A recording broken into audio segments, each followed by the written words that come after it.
Já parou para pensar numa lei que pudesse, na prática, colocar políticos, bem, acima da justiça? Parece roteiro de filme, mas no Brasil essa ideia quase se tornou realidade. Foi por meio de uma proposta que botou em rota de colisão o Congresso, o Judiciário e, principalmente, a opinião pública. E a pergunta que simplesmente incendiou o debate no país foi essa. Afinal, estávamos diante de um mecanismo legítimo para proteger o mandato parlamentar ou era um escudo quase impenetrável contra a justiça? A questão ficou no ar.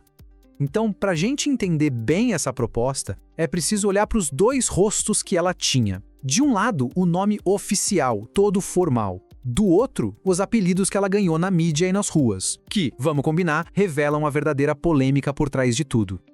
Olha só a diferença. O nome formal era PEC das Prerrogativas, um nome que soa como algo para fortalecer a função do parlamentar, certo? Só que do outro lado, surgiram apelidos bem mais diretos, como PEC da Blindagem e o mais pesado de todos, PEC do Crime Organizado. Essa diferença nos nomes já entrega o tamanho da desconfiança sobre a real intenção da proposta. E é muito importante entender o seguinte: isso não era uma lei qualquer, uma lei comum. O objetivo era mexer na própria Constituição, a regra mais importante do país para mudar radicalmente como a imunidade parlamentar funcionava. Ok, muito papo, mas na prática, o que essa proposta realmente mudaria?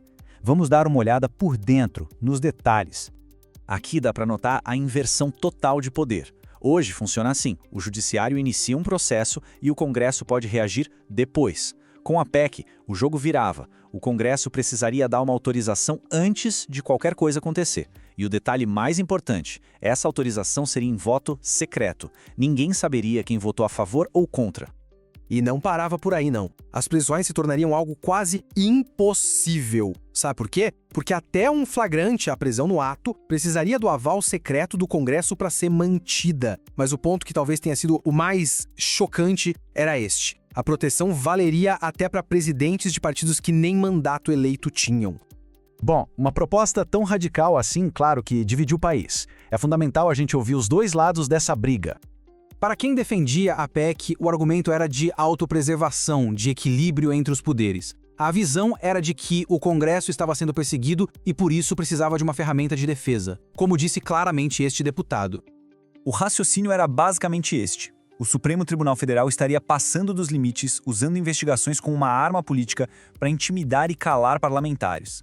A PEC, então, seria a forma de frear esse suposto avanço do Judiciário e restaurar o equilíbrio, garantindo a proteção que a Constituição já prevê para as opiniões e votos de deputados e senadores.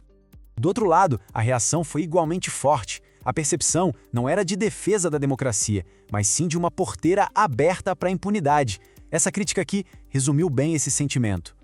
Para os críticos, o resultado seria simplesmente catastrófico.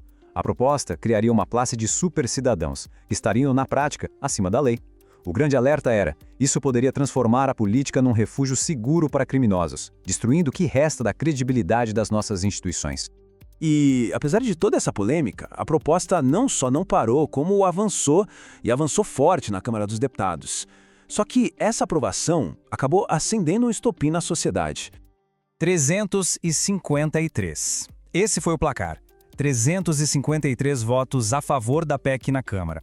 Para a gente ter uma dimensão, eram necessários só 308, ou seja, passou com uma folga enorme. Foi uma vitória esmagadora que mostrou a força que a proposta tinha, pelo menos ali, entre os deputados. E o alinhamento político na hora do voto foi bem nítido. Partidos ligados ao bolsonarismo e ao centrão votaram em peso a favor da proposta. Já a esquerda se posicionou quase inteiramente contra.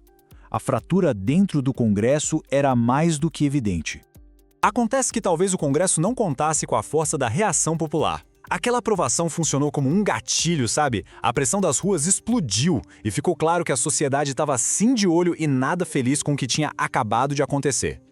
Aprovada na Câmara, mas com as ruas em chamas, a batata quente caiu no colo do Senado. A decisão final era deles. Era o tudo ou nada para a chamada PEC da blindagem. E o que aconteceu a seguir foi algo vertiginoso, muito rápido. Em questão de pouquíssimos dias, aquela proposta que parecia imbatível na Câmara foi simplesmente fulminada no Senado. A reviravolta foi total e incrivelmente veloz. 0, Esse foi o placar a favor da PEC na comissão mais importante do Senado, a CCJ. 26-0 pela rejeição. Essa unanimidade foi um recado político brutal que mostrava a influência da pressão da sociedade. Ficou claro que a proposta não iria a lugar nenhum. E essa votação unânime na comissão foi o golpe de misericórdia. Pelas regras do Senado, uma rejeição tão forte assim fez com que a PEC fosse considerada enterrada, arquivada na hora. Ela nem precisou ir para a votação final de todo o Senado. Foi, literalmente, o fim da linha. A jornada dessa PEC, desde a sua aprovação esmagadora na Câmara até a rejeição fulminante no Senado, diz muito sobre a queda de braço que existe no Brasil. No fim, fica a pergunta: o que essa história toda nos ensina sobre o verdadeiro equilíbrio de poder entre os políticos, a justiça e a voz do povo?